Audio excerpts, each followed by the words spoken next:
pourquoi les autres m'aiment moins que je les aime en fait. Pourquoi ça arrive? Voilà la vidéo que je voudrais faire pour vous. Donc cette vidéo, je l'ai fait suite à différentes anecdotes je ne parle pas des patients, je parle plutôt des rendez-vous. Parce que les patients, ça veut dire qu'ils sont en train d'attendre, mais ils sont en action pour moi. Donc, ils me disent, mais je comprends pas, voilà, dans les anniversaires, dans ma famille, c'est toujours moi, la sœur, qui se propose d'organiser les anniversaires, les cadeaux, les machins. Dans les entreprises, si c'est au niveau du boulot, c'est la même chose. C'est moi qui m'occupe d'organiser les cadeaux de Noël, le souper, le machin, le truc. Et voilà. Et donc, du coup, même dans votre relation amoureuse, vous êtes love, love, love, et l'autre à côté, il est bien, mais voilà, quoi, il va pas bouger plus que ça. Et du coup, vous vivez ça comment? Le drame. Le drame parce que vous dites, mais je ne comprends pas en fait. Je vois les autres et on a l'impression qu'ils s'aiment mutuellement.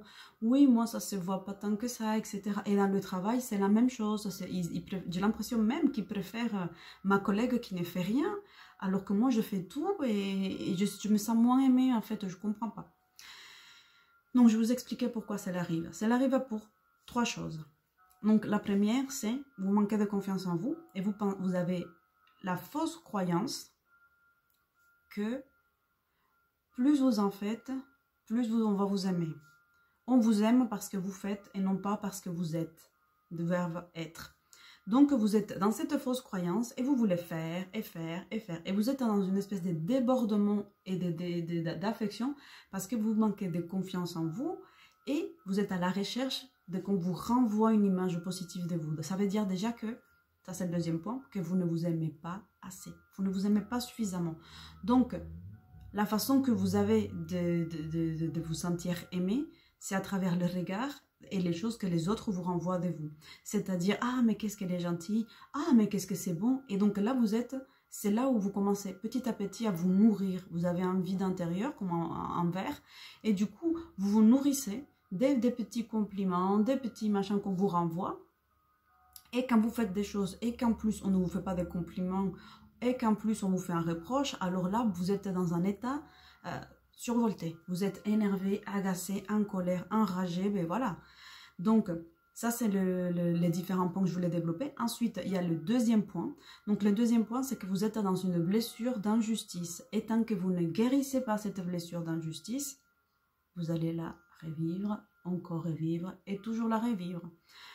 Attention, je vous mets en garde par rapport à l'espèce de boulimie que certaines personnes peuvent avoir avec l'enchaînement des vidéos de développement personnel, la quantité de lecture des livres, la quantité des séances de thérapie, etc.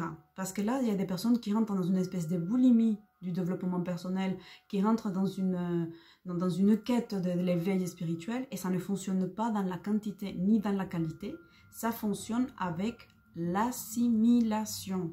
C'est-à-dire, il y a un temps pour apprendre, pour lire, etc. Mais il faut ensuite, il faut assimiler, digérer, l'intégrer au niveau des cellules, pas qu'au niveau du mental, il faut que ça vive en vous et avoir la patience de passer l'examen. Puisque c'est l'univers qui va vous envoyer la preuve, ce n'est pas vous qui devez la créer. Donc, ce n'est pas parce que vous regardez tout de suite la vidéo que vous dites « Bon, d'accord, maintenant je vais avoir confiance en moi, je vais travailler ma blessure de rejet, ouf, c'est fini. Les autres, ils vont m'aimer à l'auteur que je mérite. » Non, non, non, ça ne fonctionne pas comme ça. Donc déjà, il faut prendre conscience du premier point que je vous ai donné, c'est-à-dire le manque de confiance en vous et que vous avez été habitué à qu'on vous aime parce que vous faites et pas par ce que vous êtes, donc plus par le faire que par le être. Le deuxième, vous êtes dans une blessure de rejet et dans cette blessure de rejet, ça entraîne systématiquement la blessure de injustice. Donc vous avez ces deux-là à guérir. Donc l'autre, il va vous rejeter. L'autre, il va vous faire des remarques. L'autre, il ne va pas donner de la valeur à ce que vous faites parce que vous en faites trop en fait. Et l'autre, du coup, il n'a pas de place. Et ça, c'est le troisième point. Le troisième point, c'est que vous êtes tellement dans ces manques de confiance, vous êtes tellement dans cette blessure de rejet que du coup, vous oubliez de laisser la place à l'autre. Vous êtes débordante, vous prenez trop de place au point que vous ne laissez pas l'autre faire. Et c'est quoi les excuses que vous vous donnez? Ah, mais moi, si je n'organise pas, il n'y a personne qui va le faire. Hein. Moi, si je ne propose pas, il n'y a personne qui propose. Mais pourquoi est-ce qu'ils ne le font pas? Parce qu'il faut revenir au conditionnement pavlovien, c'est-à-dire stimulus, réponse. Vous les avez habitués. Mon mari, il n'en pas une à la maison. Vous l'avez habitué à tout faire. À chaque fois que votre mari il prend une initiative de faire quelque chose, vous lui sautez dessus. Hey, c'est moi qui fais. Non, c'est pas comme ça. Le mec, il dit, oula, mais moi je la laisse gérer, quoi. Parce que le mec, il est pas stupide. Il s'est dit, moi je propose mon aide, on n'en veut pas. J'enregistre qu'elle gère. Donc, et du coup, vous êtes en colère, machin. Si votre sœur, elle vous propose, ben voilà, on va organiser, tu sais, il y a l'anniversaire de maman, t'as prévu quelque chose, tu vois, allez, compte sur moi, parce qu'ils n'ont rien prévu comme d'hab, c'est moi qui va devoir faire, parce que je suis sûre qu'ils sont pas d'idée. Et de toute façon, ils sont trop occupés, j'ai toujours fait, nana. Ben, laissez les autres faire. Laissez les autres faire. Donc à ce moment-là, apprenez à la boucler et dire, effectivement, c'est une bonne question, qu'est-ce que tu proposes ? Ça serait cool qu'on puisse mettre nos idées ensemble, etc. Laissez la place à l'autre.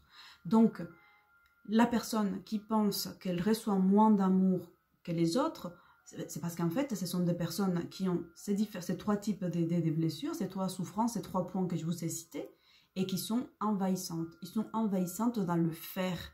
Ils ne laissent pas l'autre agir. Ils ne laissent pas le temps aux autres de proposer des choses, d'utiliser leur créativité, etc. Et donc, du coup, qu'est-ce qui se passe? C'est que vous êtes tellement envahissante que du coup, l'autre, il se retire, il se met en retrait, il vous laisse gérer. Et du coup, vous vivez encore quoi? L'injustice. Et du coup, c'est le chat qui dit, ah, voilà, vous êtes en train de tourner en rond pour rien. Donc, la solution, c'est stopper, prendre conscience de ces différents schémas que vous avez, les identifier, que ce soit au travail, arrêtez d'organiser le souper, arrêtez, mais arrêtez en conscience, avec bienveillance, constructif. Ah, mais d'accord, écoutez, cette année, j'ai pas trop d'idées pour le souper de Noël, qu'est-ce que vous en pensez si on se fait quelque chose pour discuter, pour voir. Et là, vous ne donnez aucune idée, vous laissez les autres faire. Même si vous pensez que vous avez l'idée du siècle et que les autres sont nuls, c'est juste que vous avez plus d'expérience et que les autres, ils n'en ont pas, puisque vous avez toujours organisé. Donc, devenez un petit peu plus humble et laissez les autres faire. Laissez la famille organiser le repas de Noël, plutôt que ce soit vous qui faites, parce que vous cuisinez bien, parce que vous pensez que vous êtes un chef étoilé. Laissez les autres faire.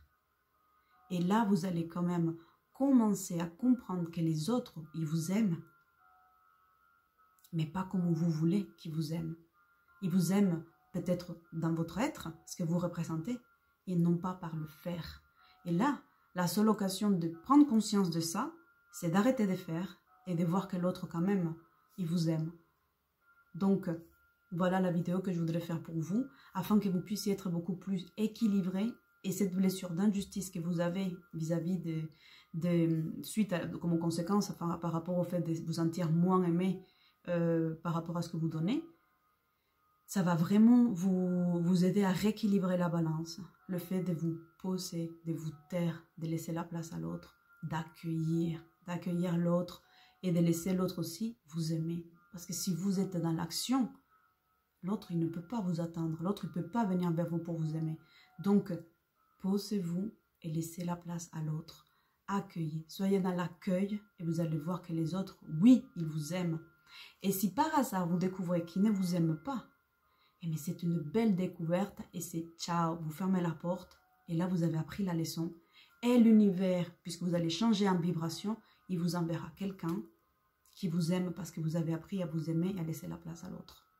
Voilà ce que j'avais à vous dire. J'espère que cette vidéo, elle va vous aider. Elle va vous permettre d'avoir des relations stables, beaucoup plus équilibrées, beaucoup plus justes, beaucoup plus équitables, beaucoup plus méritantes de l'un vis-à-vis de l'autre. Si vous pensez que cette vidéo, elle peut aider d'autres personnes, pensez à la partager. Abonnez-vous afin que nous puissions grandir ensemble et faire évoluer la communauté vers le chemin de soi, vers la liberté, vers ce que j'appelle devenir sa propre priorité.